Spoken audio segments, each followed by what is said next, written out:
மதன், மதன்குமார் இதெல்லாம் நீங்கள் பார்த்தீங்கன்னாக்க சிக்குன்னே நான் சொல்லுவேன். இது சிக்குன்னு சொல்லுவேன். ஏன்னா சிக்குன்னு சொல்கிறதுக்கு காரணம் என்னென்னு கேட்டிங்கனாக்கா, உங்களுக்கு இந்த எழுத்து இந்த மதன்குமார் மதன்கிற எழுத்தெல்லாம் ஒன்றும் ஆன்மீகத்தன்மையை கொடுக்கக்கூடியது. ஆன்மீகத்தில் பெரிய ஆளாக வேதாந்தத்தில் ஆன்மீகத்தில் ஒரு மிகப்பெரிய ஒரு புத்தி சொல்லி வேதங்களை பற்றி படித்து பெரிய புத்தி சொல்லக்கூடிய லெவலில் இருக்கக்கூடியவங்களுக்கு மட்டும்தான் இது ரொம்ப பொருத்தமாக இருக்கும்.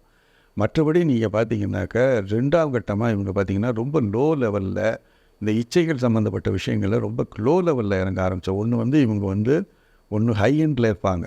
இந்த இச்சைகள் சம்மந்தப்பட்ட விஷயங்களில் மிகப்பெரிய ஒரு யோகிகளாக இருப்பாங்க. இல்லைன்னா முட்டிங்கன்னா கீழே தரையில் மிகப்பெரிய சிக்கல்களில் இவங்க ஏற்படக்கூடிய வாய்ப்புகள் உண்டு.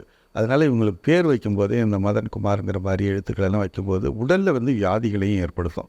இந்த வியாதிகள் பார்த்திங்கனாக்கா எந்த ரூபமாகவும் வந்துக்கிட்டே இருக்கும். இவங்களுக்கு எந்த வியாதியும் எப்போ வேணாலும் தாக்கலாங்க. நம்ம ஓப்பன் டோர் மாதிரி தான், வீட்டில் டோர் ஓப்பனிங் மாதிரி தான். ஸோ இந்த மாதிரி பேர்கள் வைக்கும்போது பிறந்த தேதி அமைப்புக்கு பொருத்தமாக இருந்தால் மட்டும்தான் வைக்கணும். இல்லாட்டி ஆபத்து அதை வைக்க வேண்டிய அவசியம் கிடையாது.